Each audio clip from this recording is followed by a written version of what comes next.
इस मैप को देखें। यह है हमारा भारत, जिसमें महाराष्ट्र है और ये गुजरात राज्य है। तो हर साल 1 मई के दिन महाराष्ट्र और गुजरात दोनों राज्य अपना अपना स्थापना दिवस मनाते हैं। लेकिन जब हमारा भारत आज़ाद हुआ था तब महाराष्ट्र और गुजरात दोनों राज्य अलग अलग नहीं थे, ये आपस में जुड़े हुए थे। लेकिन फिर कुछ ऐसा हुआ जिसके बाद इस बड़े राज्य का विभाजन हो गया और 2 नए राज्य बनाए गए। तो आज के इस वीडियो में हम इसी के बारे में विस्तार से जानेंगे कि महाराष्ट्र और गुजरात एक दूसरे से अलग क्यों हुए, कैसे एक अलग महाराष्ट्र और गुजरात बनने का सपना साकार हुआ, इन दोनों राज्यों का क्या इतिहास है और क्या कारण थे कि इन दोनों राज्यों का विभाजन हुआ था। ये सब भी जानेंगे और इसके अलावा और भी बहुत कुछ जानने को मिलेगा आपको इस वीडियो में। तो वीडियो के अंत तक हमारे साथ बने रहिए। तो महाराष्ट्र और गुजरात का विभाजन कैसे हुआ था, ये जानने से पहले हम ये जानेंगे कि आखिर महाराष्ट्र और गुजरात का गठन कैसे हुआ था। आज़ादी के बाद जब पहली बार भाषाई आधार पर तेलुगु भाषी स्टेट आंध्र प्रदेश को बनाया गया, उसके बाद से ही देश के कई अलग अलग हिस्सों से भाषाई आधार पर अलग राज्य बनाने की मांग उठने लगी थी। और उन्हीं मांगों में से एक थी महाराष्ट्र एक अलग राज्य बनाने की मांग, क्योंकि भारत की आज़ादी से पहले गुजरात और महाराष्ट्र एक ही राज्य हुआ करते थे।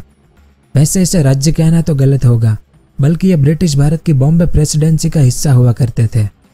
इस मैप को देखें, इसमें जो लाइट ग्रीन कलर का एरिया है वो है बॉम्बे प्रेसिडेंसी, जिसमें आप देख सकते हैं आज का महाराष्ट्र और लगभग आधा गुजरात इसका हिस्सा थे। लेकिन आज़ादी के बाद सभी राज्यों का पुनर्गठन करना सरकार के लिए एक बड़ा मुद्दा बन गया था, क्योंकि उस दौर में देश के हर कोने से अलग अलग राज्य बनाने की मांग शुरू हो चुकी थी। और इस मांग के पीछे कुछ कॉमन कारण देखने को मिलते थे, जैसे उस जमीन के साथ वहां रहने वाले लोगों की पहचान जुड़ी होना, उनकी अपनी भाषा और अपनी संस्कृति होना, उनके अलग खान पान होते थे और उनके अलग अलग त्योहार भी होते थे, जो कि दूसरी जगहों पर मिल पाना मुश्किल था। और कुछ जगहों पर ऐसे भी प्रॉब्लम देखने को मिली थी जहां एक राज्य किसी दूसरे राज्य के खनिज संसाधनों को ज्यादातर अपने लिए यूज करता था, और कभी कभी दूसरे राज्यों के लोग इन खनिज संपदा वाले राज्यों में आकर नौकरी करने लगते थे, क्योंकि वे इन राज्यों के लोगों से ज्यादा शिक्षित होते थे। जैसे झारखंड इसका बेहतरीन उदाहरण है।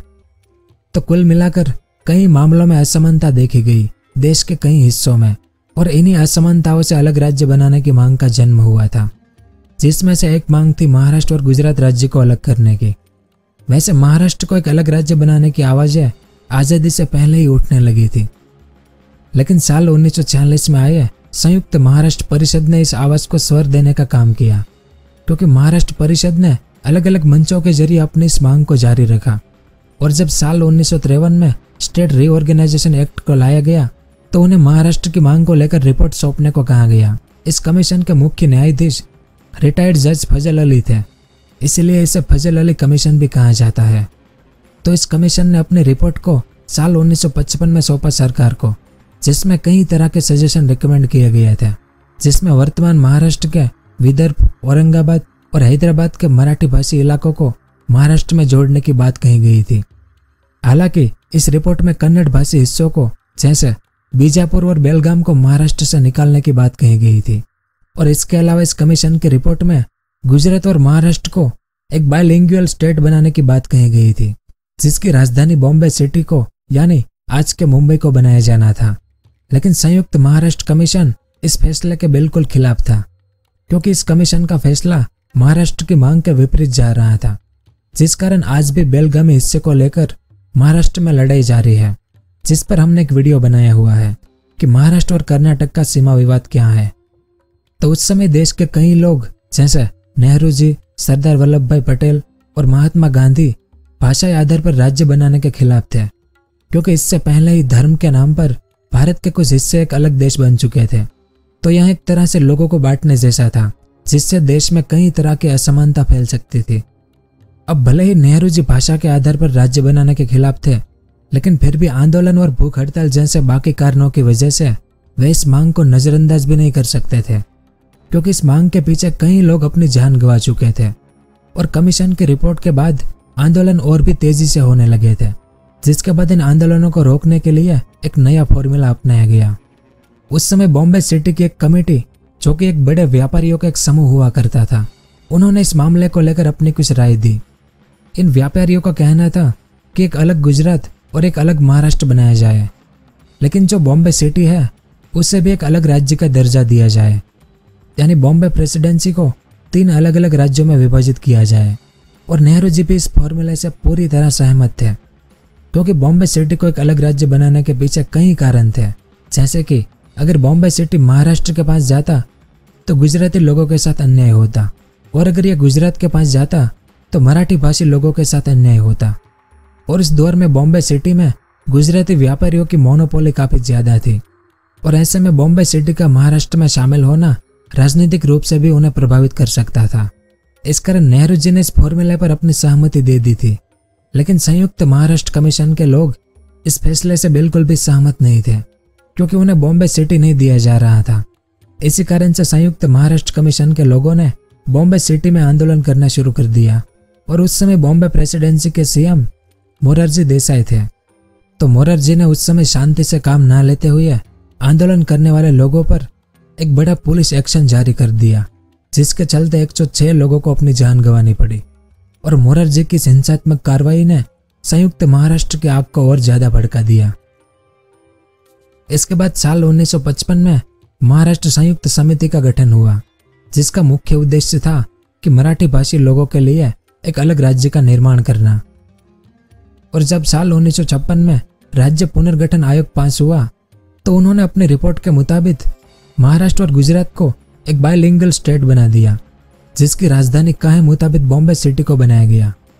लेकिन एक तरफ जहां महाराष्ट्र अपने मराठी भाषी हिस्सों को अपने अंदर शामिल करने की अपनी लड़ाई लड़ रहा था, वहीं दूसरी तरफ साल 1956 में शुरुआत होती है महागुजरात आंदोलन की। महागुजरात आंदोलन का एक ही उद्देश्य था, गुजरात को एक अलग राज्य बनाना। और ऐसा कहा जाता है कि महागुजरात आंदोलन आज़ादी के बाद सबसे बड़ा जन आंदोलन था। महागुजरात आंदोलन की शुरुआत इंदुलाल याग्निक ने की थी, जिन्हें प्यार से हिंदू चाचा भी कहा जाता है, क्योंकि इंदुलाल एक किसान नेता, स्वतंत्रता सेनानी, लेखक और फिल्म निर्माता थे, और वे काफी सरल और प्रभावशाली व्यक्ति थे। यानी महागुजरात आंदोलन पहले से ही अपने जोरों पर था। लेकिन 8 अगस्त 1956 के दिन एक ऐसी घटना हुई जिसने महागुजरात आंदोलन की आग को और भी ज्यादा भड़का दिया।